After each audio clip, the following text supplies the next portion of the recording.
BPSC trip 4.0 के लिए GK GS का 40 महत्वपूर्ण प्रश्न है और सभी महत्वपूर्ण प्रश्न को हम लोग क्रमबद्ध तरीके से इसके उत्तर को जानने का प्रयास करेंगे। पहला प्रश्न है कि 1922 में गांधी जी ने सत्याग्रह आंदोलन वापस क्यों लिया। ऑप्शन ए में है चौरी चौरा हिंसा के कारण, इस जगह चौरी चौरा हो जाएगा।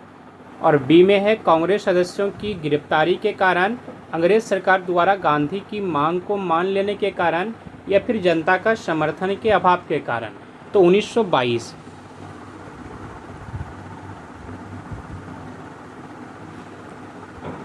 1920 में जो है असहयोग आंदोलन की शुरुआत हुई थी और 1922 में चौरी चौरा हिंसा के कारण इसे वापस ले लिया गया था। तो ऑप्शन ए इसका सही उत्तर है। अगला प्रश्न हम लोग देख लेते हैं कि त्रिरत्नों में से निम्नलिखित में से कौन सा शामिल नहीं है। सम्यक आचरण होगा इस जगह,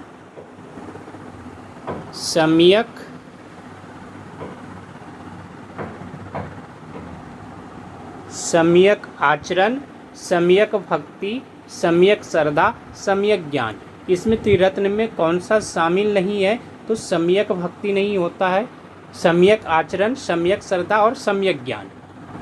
तो ऑप्शन बी सही है। अगला प्रश्न देखते हैं हम लोग कि पेशावर किस शासक के शासनकाल में बौद्ध सभ्यता का प्रसिद्ध केंद्र था।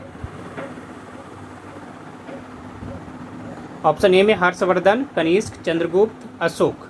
पेशावर जो है किस शासक के शासनकाल में बौद्ध सभ्यता का प्रसिद्ध केंद्र था।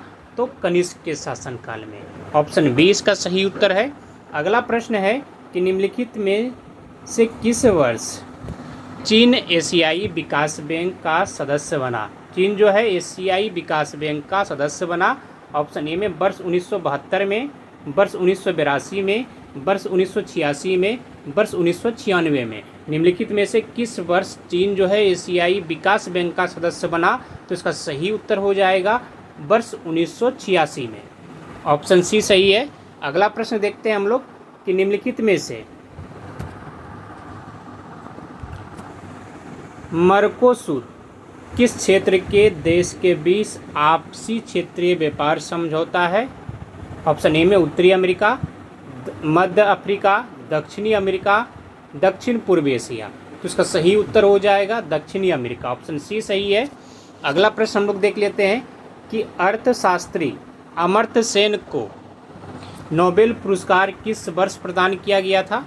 वर्ष 2001 में, वर्ष 1996 में, वर्ष 1998 में, वर्ष 2008 में। अर्थशास्त्री अमर्त्य सेन को अर्थशास्त्र का नोबेल पुरस्कार किस वर्ष प्रदान किया गया था। तो वर्ष 1998 में। तो ऑप्शन सी सही है। अगला प्रश्न देखते हैं कि निम्नलिखित में से किसे प्रशांत महासागर का चौराहा कहा जाता है। ऑप्शन ए में होन्शु जापान, बेफिन द्वीप को, होनोलुलु को यानी हवाई, और न्यू गिनी प्रशांत महासागर को। तो प्रशांत महासागर का चौराहा किसे कहा जाता है। तो होनोलुलु को। ऑप्शन सी इसका सही उत्तर है।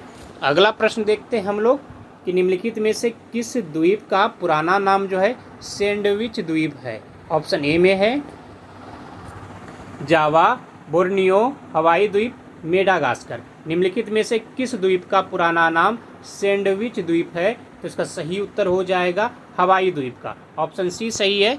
अगला प्रश्न हम लोग देखते हैं कि निम्नलिखित में से किस जल संधि को भूमध्य सागर की कुंजी कहा जाता है। ऑप्शन ए में है बोरिंग, जिब्राल्टर, डेविस, पाक। निम्नलिखित में से किस जल संधि को भूमध्य सागर की कुंजी कहा जाता है। तो इसका सही उत्तर हो जाएगा जिब्राल्टर।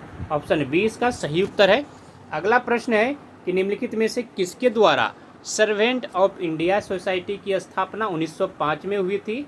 ऑप्शन ए में है लाला लाजपत राय, गोपाल कृष्ण गोखले, महात्मा गांधी, एनी बेसेंट।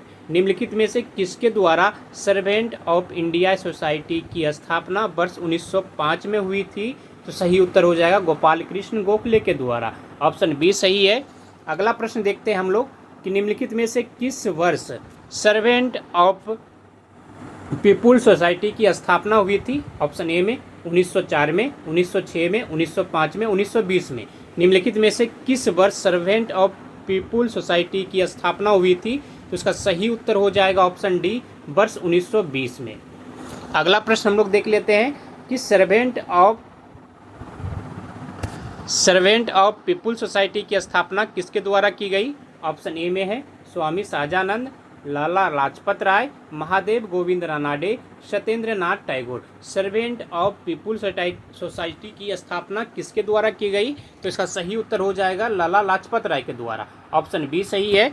अगला प्रश्न हम लोग देख लेते हैं कि कम्युनिस्ट पार्टी ऑफ इंडिया की स्थापना वर्ष 1920 में ताशकंद में किसके द्वारा की गई? ऑप्शन ए में लाला हरदयाल, एम.एन. राय, केशव बलिराम हेडगेवार, एन.डी. मजूमदार।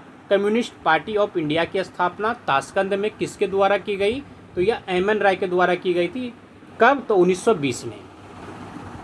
अगला प्रश्न देख लेते हैं कि मोहम्मद गौरी की मृत्यु किस वर्ष हुई थी? ऑप्शन ए में वर्ष 1196 में, वर्ष 1212 में, वर्ष 1206 में, वर्ष 1216 में। मोहम्मद गौरी की मृत्यु किस वर्ष हुई थी? तो इसका सही उत्तर हो जाएगा 1206 में। ऑप्शन सी सही है। अगला प्रश्न है कि निम्नलिखित में से किस वर्ष इल्तुतमिश दास वंश का सुल्तान बना? ऑप्शन ए में 1206 में, 1216 में, 1210 में, 1226 में। निम्नलिखित में से किस वर्ष इल्तुतमिश जो है दास वंश का सुल्तान बना? तो 1210 में। ऑप्शन सी सही है। अगला प्रश्न हम लोग देख लेते हैं कि विश्व का पहला गणतंत्र वैशाली में किसके द्वारा स्थापित किया गया था? ऑप्शन ए में मौर्य वंश द्वारा, गुप्त वंश द्वारा, नंद वंश द्वारा, लिच्छवी द्वारा। विश्व का पहला गणतंत्र वैशाली में लिच्छवी द्वारा स्थापित किया गया था। तो ऑप्शन डी सही है। अगला प्रश्न देखते हैं हम लोग कि चोलों के स्थानीय स्वशासन में कितने प्रकार की सभाएं थी? ऑप्शन ए में है 2 प्रकार, 4 प्रकार, 3 प्रकार, 5 प्रकार। चोलों के स्थानीय स्वशासन में कितने प्रकार की सभाएं थी? तो 3 प्रकार की थी। तो ऑप्शन सी सही है। अगला प्रश्न देखते हैं हम लोग कि गुप्त काल के प्रसिद्ध गणितज्ञ कौन थे? ऑप्शन ए में आर्यभट्ट, कालिदास, ब्राह्मीर, विशाखदत्त। गुप्त काल के प्रसिद्ध गणितज्ञ कौन थे, इसके बारे में पूछा जा रहा है। तो ऑप्शन ए आर्यभट्ट सही हो जाएगा। अगला प्रश्न है कि गुप्त युग किसके द्वारा और कब प्रारंभ किया गया था? ऑप्शन ए में है श्रीगुप्त 300 ईसा पूर्व, समुद्रगुप्त 310 ईसा पूर्व, चंद्रगुप्त प्रथम 320 ईसा पूर्व, अशोक 368 ईसा पूर्व। गुप्त युग किसके द्वारा और कब प्रारंभ किया गया था, ये बारे में पूछ रहा है हम सबसे से। तो इसका सही उत्तर हो जाएगा श्रीगुप्त द्वारा 300 ईसा पूर्व में। तो ऑप्शन ए इसका सही है। अगला प्रश्न है कि उड़ीसा को किस वर्ष बिहार से अलग प्रांत का दर्जा दिया गया? अलग प्रांत का दर्जा दिया गया। ऑप्शन ए में वर्ष 1911 में, वर्ष 1936 में, वर्ष 1948 में, वर्ष 1956 में। उड़ीसा को किस वर्ष बिहार से अलग प्रांत का दर्जा दिया गया, ये पूछा जा रहा है। तो इसका सही उत्तर हो जाएगा ऑप्शन बी, यानी वर्ष 1936 में।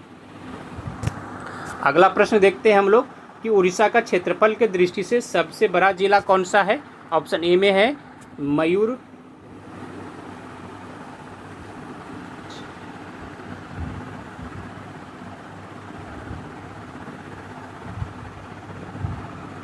मयूरगंज, पुरी, गंजम, रायगढ़।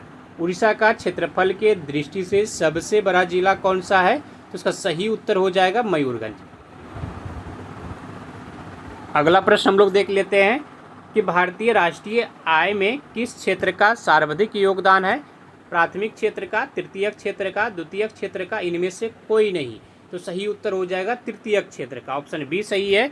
अगला प्रश्न हम लोग देखते हैं कि कराकोरम उच्च मार्ग किन 2 देशों को जोड़ता है? ऑप्शन ए में है भारत और पाकिस्तान, पाकिस्तान और रूस, पाकिस्तान और चीन, भारत और श्रीलंका।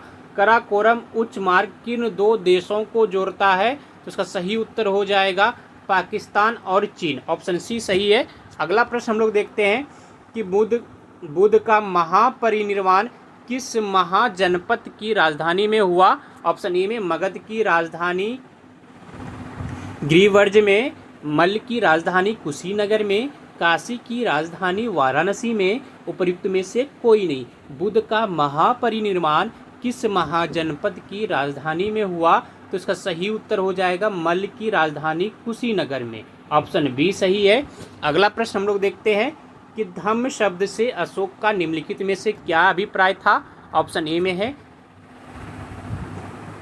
केवल अपने धर्म के प्रति दृढ़ भक्ति, माता पिता की शुश्रूषा या जीवों के प्रति अहिंसा। खर्च और बचत दोनों में असमानता, तो जीवों के प्रति अहिंसा। अगला प्रश्न देखते हैं हम लोग कि रेफ्रिजरेटर में जल को ठंडा करने के लिए कौन सी गैस प्रयुक्त की जाती है। ऑप्शन ए में क्लोरीन, अमोनिया, ऑक्सीजन, हाइड्रोजन। तो रेफ्रिजरेटर में जल को ठंडा करने के लिए कौन सी गैस प्रयुक्त की जाती है, तो अमोनिया। ऑप्शन बी सही है। अगला प्रश्न हम लोग देखते हैं कि प्रारंभ में भारत की संविधान सभा में सदस्यों की संख्या कितनी थी। ऑप्शन ए में 410, 296, 389, 270। प्रारंभ में भारत की संविधान सभा में सदस्यों की संख्या कितनी थी, तो 389। ऑप्शन सी सही है। अगला प्रश्न हम लोग देख लेते हैं कि निम्नलिखित में से कौन सी योजना भारतीय स्वतंत्रता का आधार बनी। ऑप्शन ए में है कैबिनेट मिशन योजना, माउंटबेटन योजना, राजगोपालाचारी फार्मूला। उपयुक्त में से कोई नहीं, तो माउंटबेटन योजना जो है भारतीय स्वतंत्रता का आधार बनी, तो ऑप्शन बी सही है। अगला प्रश्न देखते हैं हम लोग कि बृहदेश्वर मंदिर किसने बनवाया था। ऑप्शन ए में राज्य राजा ने, वीर राजेंद्र ने, राजेंद्र चोल ने, कुलोत्तुंग ने। बृहदेश्वर मंदिर किसने बनवाया था, तो इसका सही उत्तर हो जाएगा राज राजा ने। ऑप्शन ए सही है। अगला प्रश्न हम लोग देख लेते हैं कि भारत पर पहला तुर्की आगमन किसके द्वारा किया गया। सुबुद्दीन द्वारा, अल्पतगिन द्वारा, मोहम्मद गजनवी द्वारा या अब्दुल वाहिद द्वारा। भारत पर पहला तुर्की आगमन किसके द्वारा किया गया था, तो इसका सही उत्तर हो जाएगा मोहम्मद गजनवी द्वारा। ऑप्शन सी सही है। अगला प्रश्न है कि 49वीं समांतर रेखा किन दो देशों को विभाजित करती है। ऑप्शन ए में संयुक्त राज्य अमेरिका एवं इंग्लैंड, कनाडा एवं संयुक्त राज्य अमेरिका, दक्षिण कोरिया एवं उत्तर कोरिया, चीन और कोरिया। 49वीं समांतर रेखा किन दो देशों को विभाजित करती है, तो यह कनाडा और संयुक्त राज्य अमेरिका को, तो ऑप्शन बी इसका सही उत्तर है। अगला प्रश्न है कि संविधान सभा में उद्देश्य प्रस्ताव किसने प्रस्तुत किया था। ऑप्शन ए में है डॉक्टर सच्चिदानंद सिन्हा ने, जवाहरलाल नेहरू ने, आचार्य कृपलानी ने, डॉक्टर भीमराव अंबेडकर ने। संविधान सभा में उद्देश्य प्रस्ताव को 13 दिसंबर 1946 को प्रस्तुत किया गया था जवाहरलाल नेहरू के द्वारा, तो ऑप्शन बी सही है। अगला प्रश्न देखते हैं हम लोग कि महात्मा गांधी को सर्वप्रथम राष्ट्रपिता किसने कहा था। जवाहरलाल नेहरू ने, सुभाष चंद्र बोस ने, अब्दुल कलाम आज़ाद ने, राजेंद्र प्रसाद ने। तो महात्मा गांधी को सर्वप्रथम जो राष्ट्रपिता सुभाष चंद्र बोस ने कहा था, तो ऑप्शन बी सही है। अगला प्रश्न देखते हैं हम लोग कि राष्ट्रीय विकास परिषद का पदेन सचिव कौन होता है। ऑप्शन ए में वित्त मंत्रालय का सचिव, लोकसभा का महासचिव, योजना आयोग का सचिव, योजना नहीं नीति आयोग हो गया है अब, नीति आयोग का उपाध्यक्ष। राष्ट्रीय विकास परिषद का पदेन सचिव कौन होता है, तो इसका सही उत्तर हो जाएगा कि नीति आयोग का सचिव। ऑप्शन सी सही है। अगला प्रश्न हम लोग देखते हैं कि भारत में नए निजी बैंक के लिए कितनी प्रारंभिक न्यूनतम चुकता पूंजी होना आवश्यक है। 50 करोड़, 200 करोड़, 500 करोड़, 300 करोड़। तो इसका सही उत्तर कौन सा हो जाएगा, 200 करोड़। अगला प्रश्न देखते हैं कि सूखा आशंकित क्षेत्र कार्यक्रम DPAP के लिए वित्त व्यवस्था केंद्र व संबंधित राज्य द्वारा किस अनुपात में की जाती है। 75:25, 50:50, 25:75, 100:0। तो 75:25 में सूखा आशंकित क्षेत्र कार्यक्रम के लिए वित्त व्यवस्था केंद्र और संबंधित राज्य द्वारा इस अनुपात में किया जाता है, तो ऑप्शन ए इसका सही है। अगला प्रश्न हम लोग देख लेते हैं कि हिंद महासागर तट क्षेत्रीय सहयोग संघ की स्थापना औपचारिक घोषणा कब की गई। Indian Ocean Rim Association for Regional cooperation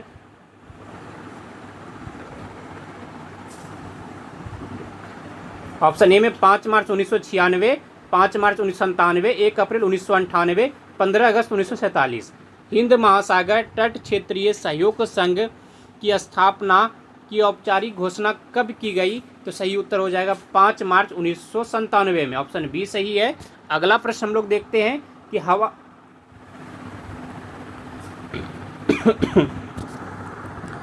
हवाला क्या था? किसी विषय की पूर्ण जानकारी, विदेशी मुद्रा विनिमय का अवैध कारोबार, शेयर बाजार में प्रतिभूतियों का अवैध लेन देन, कर अपवंचन।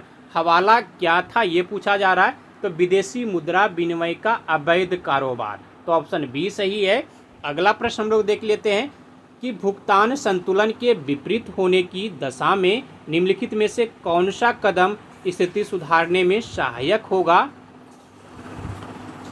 ऑप्शन ए में अधिमूल्यन, अवमूल्यन, विमुद्रीकरण, इनमें से कोई नहीं। भुगतान संतुलन के विपरीत होने की दशा में निम्नलिखित में से कौन सा कदम स्थिति सुधारने में सहायक होगा ये पूछा जा रहा है, तो इसका सही उत्तर हो जाएगा अवमूल्यन। ऑप्शन बी सही है। अगला प्रश्न हम लोग देख लेते हैं कि अमीर खुसरो किसका दरबारी कवि था? ऑप्शन ए में है इल्तुतमिश का, शेरशाह सूरी का, अलाउद्दीन खिलजी का या हुमायूं का। अमीर खुसरो किसका दरबारी कवि था? तो अलाउद्दीन खिलजी का। ऑप्शन सी सही है। धन्यवाद आप सभी को। जय हिंद। मिलते हैं अगले दिन फिर जीके जीएस के महत्वपूर्ण प्रश्नों के साथ।